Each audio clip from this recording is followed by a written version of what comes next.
இந்த ராதிகா தனத்துக்கிட்ட என்ன சொல்கிறாங்கன்னா, நீ கதிரை கல்யாணம் பண்ணிட்டு வந்ததே நீ நிலாவுக்காக மட்டும்தான், அதுவும் நடிப்புன்னு எனக்கு நல்லாவே தெரியும்.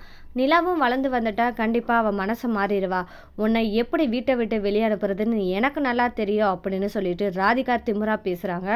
அப்போ உனக்கு ஞாபகம் இருக்கா இல்லையா, நிலாவுக்கு அம்மான்னு சொல்லிட்டு தானே வந்த, அப்போ என் மாமா எத்தனை நாளைக்கு ஒண்டிக்கட்டியாக இருக்க முடியும் அப்படின்னு சொல்லிட்டு கேட்டாங்க ராதிகா. இதை கேட்டதுமே தனம் பதில் சொல்லாமல் இருந்தது மிக மிக தப்பு அப்படின்னு நீங்கள் நினைக்கிறீங்கன்னா மறக்காமல் இந்த வீடியோவுக்கு லைக் பண்ணி தருவீங்க.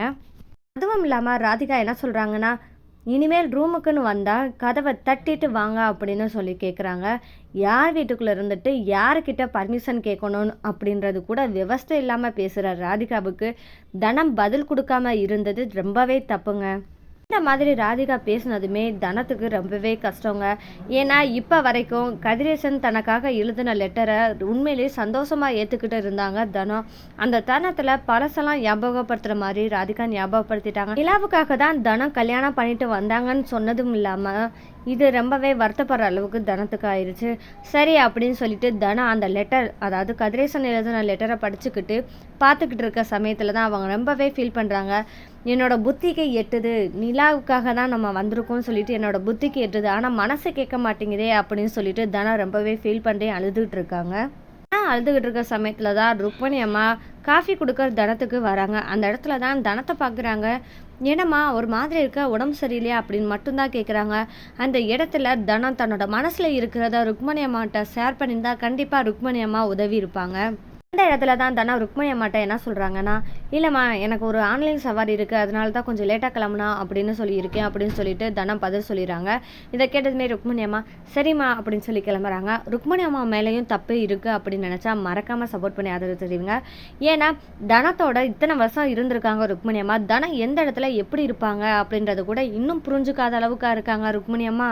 ஆனால் ருக்மணி அம்மா என்ன சொன்னாங்கன்னா, தன்னோட மக வாழ்க்கையில் எந்த பிரச்சனை வந்தாலும் கண்டிப்பாக நான் பொறுத்துக்கிட்டு இருக்க மாட்டேன் அப்படின்னு சொன்ன ருக்மணி அம்மா இப்போ ராதிகா பண்ணுற ஒவ்வொரு விஷயத்துக்குமே கொஞ்சம் கூட கேர் பண்ணாத அளவுக்கு இன்னைக்கு நடந்துக்கிறாங்க. ஏன்னு தெரியல.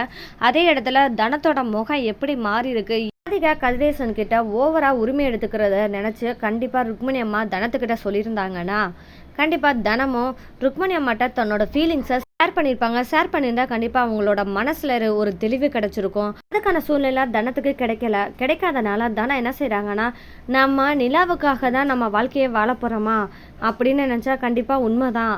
ஆனால் நம்மளோட மனசு அது கேட்க மாட்டேங்குதே, நமக்குனால கதிரேசன் வாழ்க்கையும் கெட்டு போகுது. இப்போ ராதிகா சொன்ன மாதிரி கதிரேசன் வாழ்க்கையில் நம்ம இல்லாமல் இருந்தால் எப்படி இருக்கும் அப்படின்ற மாதிரியெல்லாம் பல மாதிரியான யோசனைகளில் தனம் யோசிக்கிறாங்க. இருந்தாலும் மனசில் கதிரேசன் இருக்கிறாரே, அவரை விட்டுட்டு எப்படி போக முடியும் அப்படியெல்லாம் நினச்சிக்கிட்டு வண்டி ஓட்டிக்கிட்டு இருக்காங்க. அந்த நேரத்தில் தான் தனத்துக்கு ஆக்சிடென்ட் ஆயிடுது. ஆக்சிடென்ட் ஆயிடுச்சு அப்படின்னு பார்த்தா அந்த இடத்துல தனத்தை ஹாஸ்பிட்டலில் கூட்டிகிட்டு போகிறதுக்கு பக்கத்தில் கதிரேசன் கூட இல்லைங்க. அது சொல்லப்போனால் கதிரேசனுக்கு தனத்துக்கு ஆக்சிடென்ட் ஆயிடுச்சு அப்படின்ற விஷயமே கொஞ்சம் லேட்டாக தான் தெரியுது. ஆனால் தனத்தை ஹாஸ்பிட்டலில் போய் அட்மிட் பண்ணிடுறாங்க. இந்த நேரத்தில் தான் ருக்மணி அம்மா தனத்துக்கு ஃபோன் பண்ணியிருப்பாங்க. அங்கே தனத்துக்கு ஃபோன் போகலை அப்படின்னு சொல்லிட்டு பதற்றத்தோட ஹோட்டலுக்கு வந்துடுறாங்க கதிரேசனை பார்க்க. அங்கே கதிரேசன் கிட்ட, தம்பி உங்களுக்கு எதுவும் தானே ஃபோன் பண்ணாலாம், இன்னும் வந்து நான் ஃபோன் பண்ணுறேன் எடுக்க மாட்டேங்கிறேன், என்ன ஆச்சுன்னே தெரியல அப்படின்னு சொல்லிட்டு ருக்மணி அம்மா சொல்ல, அப்போ தான் கதிரேசனுக்கு ஒரு நியூஸ் வருது. தனத்தோட ஆட்டோ ஆக்சிடென்ட் ஆகி இருக்குது அப்படின்னு சொல்லிட்டு கதிரேசனுக்கு தகவல் வருது. இந்த தகவல் தெரிஞ்சதுமே அந்த இடத்துக்கு நேராக போகிறாரு கதிரேசன். அங்கே போனால் தனம் இருப்பாங்கன்னு பார்த்தா தனம் கிடையாதுங்க. ஏன்னா தனத்தை ஹாஸ்பிட்டலுக்கு இருக்கட்டே அட்மிட் பண்ண போயிட்டாங்க.